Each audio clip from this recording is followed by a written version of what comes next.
Welcome back. I'm Kirsten from JK Fiber Arts. We are pandemonium here. We're into the home stretch. There's stage 20 and 21. Today's 20, tomorrow 21. And here we have the Sea Glass Art Batt. And I did this off the Carter into roving when I made this one. So it's the exact same as the bat, only in roving form. And then this is the thick and thin, which we're going to apply. So let's get to this right now. We are ready. I've got my auto level winder on. This is my jumbo flyer on my Sonata wheel. The one thing that you didn't see at the end, because I didn't film it, was when I finish, I tied a little knot in the end too. So you saw me tie the knot in the beginning, and I tied a knot at the end of each single, so the twist doesn't come out of them. And now I have my, I'm not even close enough drawing that. There we go.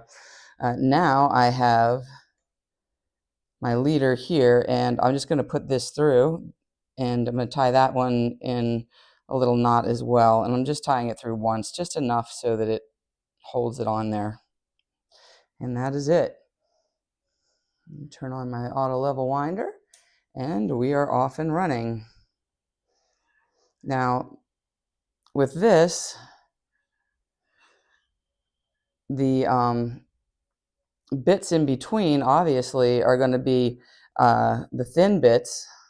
I love the way this looks. Doesn't this look good? The thin bits are going to have more twist in them. So when I'm holding this coming out of my Lazy Kate, which by the way I think has too much tension on it, I need to lighten it up.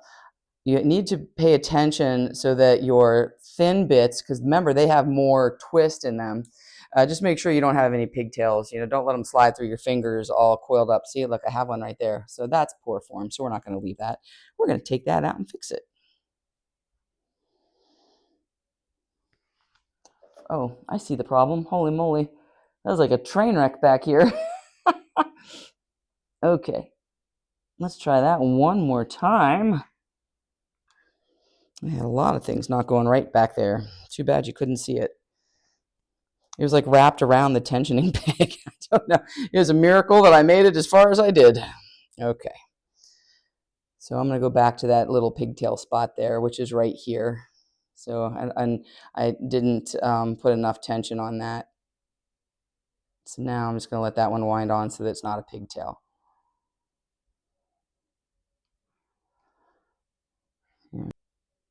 There. So, but that's what I was talking about, which is don't let the twist on those little ones in between. I'm putting a little tension on. Here comes another one that has a little bit on it right here. See that one? That one had a little too much twist in it. So I'm just going to put a little extra tension on that one so it winds in. I shouldn't come across too many of those though.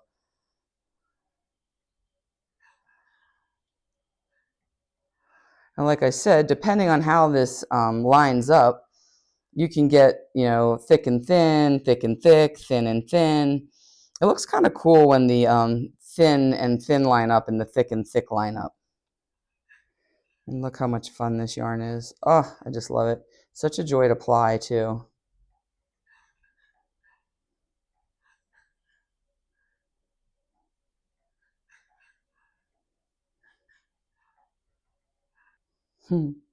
Look at this.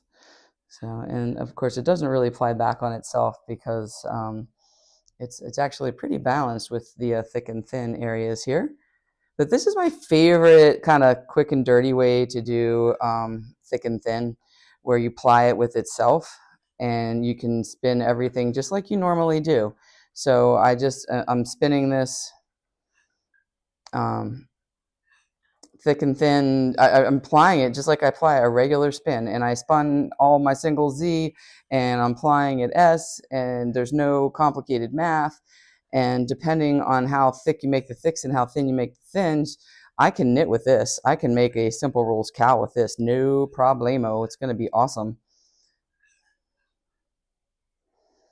And then when I'm done with this, we'll show you the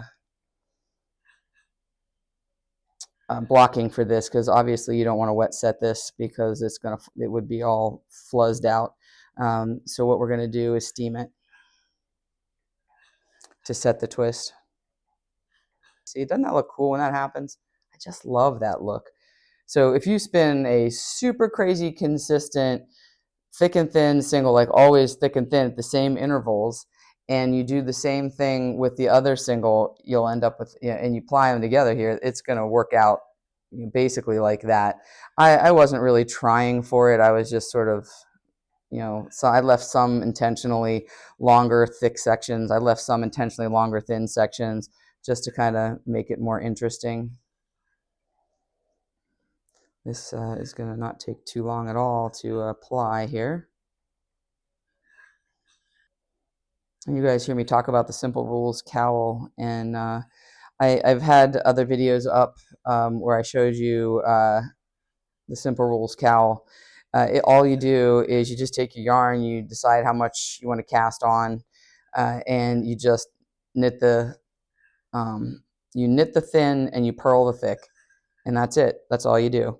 That's literally all it is, and you just work it in the round until you get the width of it that you would like, or I guess, is it the width, the thickness, the height that you want on it around your neck, and you're done. And it's super fast, super easy, and it's a great way to dip your toe into the art yarn world.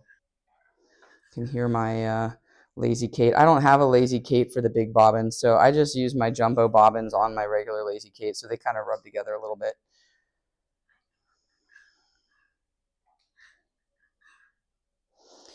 I have the option of having them rub together at the each other or with the spring on the Kate, depending. Just depends where I want them to rub. So I mix it up sometimes so that I don't wear any particular one spot out on the wood. Just stop here a minute and see. You can put more twist in it. There you go, got a little ply back on that. Now, obviously, you can't be crazy off on your twist on this because steaming is not as forgiving as thwacking and snapping. What are the chances it's all going to fit on my bobbin? It's going to be tight. Let's see if we get it. So I'm going to continue with this, and then we'll be right back to steam it. And then I will start my sea glass, although full disclosure, I already started it last night because my auto level winder came yesterday, and it's so cool, and I had to do it. So I still have gobs of it left to spin, though. All right, how much more do I have here? I don't have that much more. I wasn't planning on videoing this whole thing, so we can stop. I'll just fast forward to the end here, and we'll see it wound on the nitty knotty. Here we have it. Let's do a close up here so you can see, hopefully, how nice this is. I love it. And so now steaming it will help to smooth everything out, set that twist in there. So we're just going to take this off, and then we will get this steamed. And there you have it. Doesn't that look good?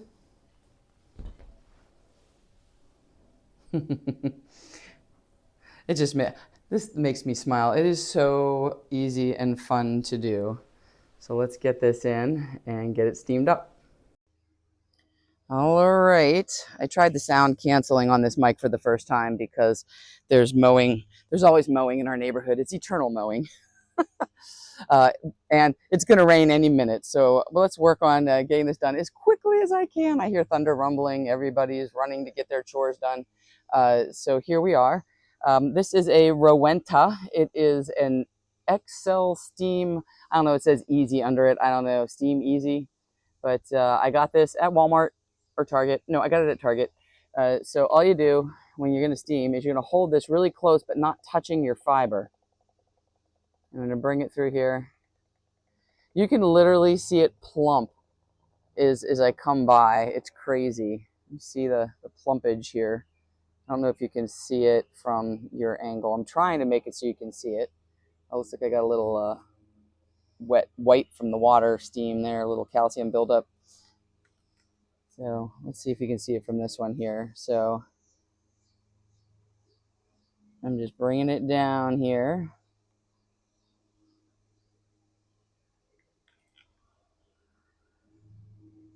So let's do it on this side. So look right here in my right hand here. Hopefully I'm on frame. Let's do it over here. Gosh, I hope I'm on frame. So here it is hanging in my right hand. So you can see how it's a little, it's pretty straight, but watch what happens now. So I'm just going to put this on here, and as I come down, you can see it just straightening. It's more straight than it was, and it's sort of plumping it a little. See, there's a little curl there. I don't know if you saw that. It was a little twist right there.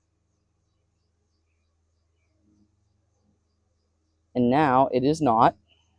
I mean, that's all it takes. It's so easy to do. And what I'm going to do is just kind of work this through. So I'm just going to pull it over the top here and just keep doing it. So you can see this over here. I haven't hit yet. And then I'll flip it inside out and do the other, the inside part of it here. Be very careful when you're using the steamer. Don't put your hand anywhere near it. It will burn you bad. And this is all we do. It's super exciting. And you can do as much or as little as you want. But look how nice this hangs now up here. I hope I'm not pulling it off frame. Look how nice this hangs here now. Oh, look, here. See this little curl right here? Do you see this little curl right here?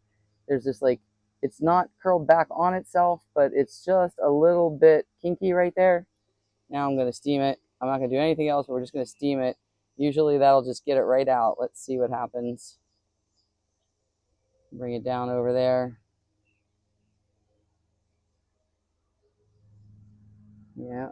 And if I just do a little tiny like that, now look at it. It's perfectly smooth. You see it? Isn't that cool? It's like really neat when you watch it happen. It happens right before your eyes. Let me set the end of this too. So I will just keep doing this, and then we'll be back for sea glass. Now we are ready for the glorious sea glass. Oh, look at that. Oh, and I started spinning it last night. It is so silky and textured, but the texture isn't coming out in massive clumps, so I'm really, really happy with it. And my new auto level winder came. There is a little bit of difficulty with it. I sent him an email. We'll see. Maybe it'll be okay. But the bobbins are really tight on the spindle. Like, it's hard for them to spin.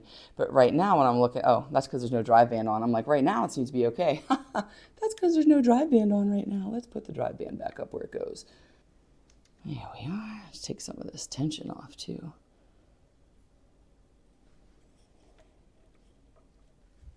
And I haven't really measured the single on this one. Let's see what we have here.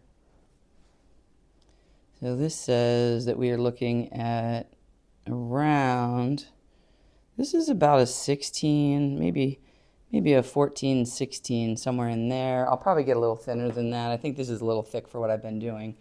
The one thing that I'm having issues with on this is doing the ply back test. I keep breaking it because I forget, one, the bobbin's really tight, so it's not moving that well.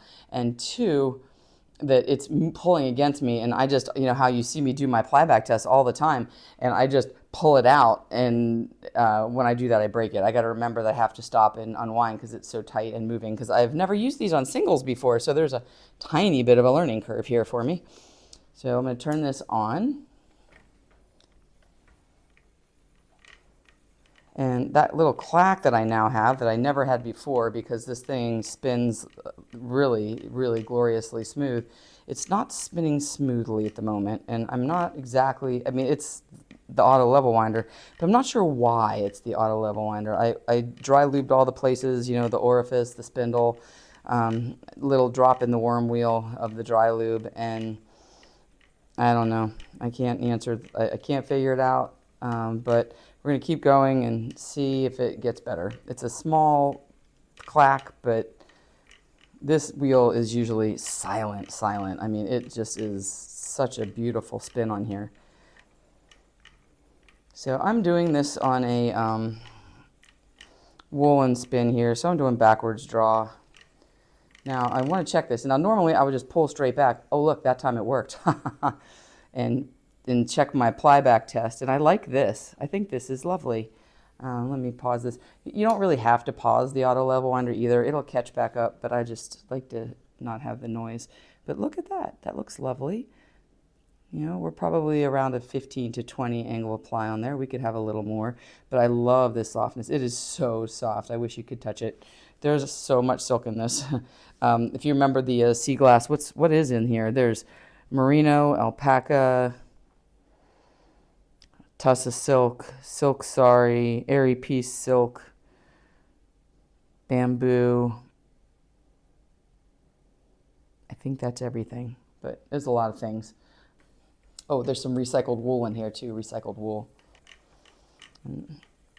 But the one thing I will say is the auto level winder, Sandy and Richard are like amazeballs customer service, the best customer service really I've ever had. I mean, he FaceTimed me during a hurricane they were having to help me with the problem that I was having on my other one. And I was like, yeah, I feel really bad. You don't have to help me during a hurricane. And he was like, oh no, we're just flooding a little bit. I was like, I mean, seriously, best customer service ever. So I sent him a little email just this morning. So hopefully I'll hear back sometime, Monday. And I'll have an answer as to what I can do or if I have to send it back and get it thinned out a little bit. But I think it's going to be awesome as soon as I figure out why it's clacking. And it's not the yarn guides. I'm very familiar with this product, so I'm virtually certain that it has to do with the spindle being a little too thick. So this bat, oh, can we talk about how much I've been looking forward to this bat? So I was debating what I wanted to do, if I wanted to 3-ply it or 2-ply it or chain ply it. I should have probably 2-plied it, but I decided to chain ply for no reason in particular other than I think it'll look cool with all the Tweety bits.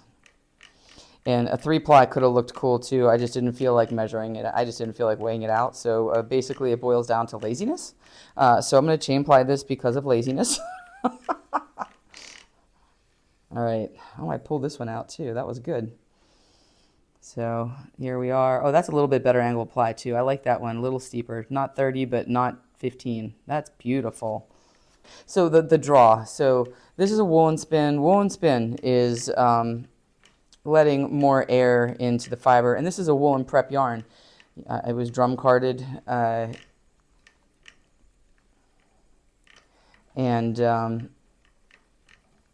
So it's going to be a fluffy, this should be a lovely, fluffy yarn. It won't be as sturdy as, say, sock yarn or, a 3-ply worsted spin. But the woolen is, anytime you're drawing backwards and you're letting twist come between your hands. So worsted spinning is when there's no twist between your hands and you're letting absolutely nothing go up into your drafting triangle. And honestly, I very rarely spin that way. Even my quote-unquote worsted spinning, I get a little twist up into my drafting triangle. So the best thing is I can talk to you guys and I don't have to worry about adjusting my hooks. And check it out. Look how perfect it looks. Oh, it's so good. I just love it. Except for the clack. The clack is not favorite, but I'm only going to spin this on it and then hopefully they'll have an answer for me. So I am going to continue with this and then I will see you guys back here tomorrow to cross the finish line with the chain ply for this one. And then Monday we'll do the wrap up. Monday or Tuesday. Probably, realistically it's probably Tuesday, but let's try for Monday. We'll do the wrap up and go over all the stuff, and then I'll show you what's left in my basket because there's still cool stuff in there and we're going to do it. We'll just start doing it, once a week again. But we'll get to everything in that basket because I absolutely want to do all the things in there. All right, so I will see you guys tomorrow. Until then, spin happy.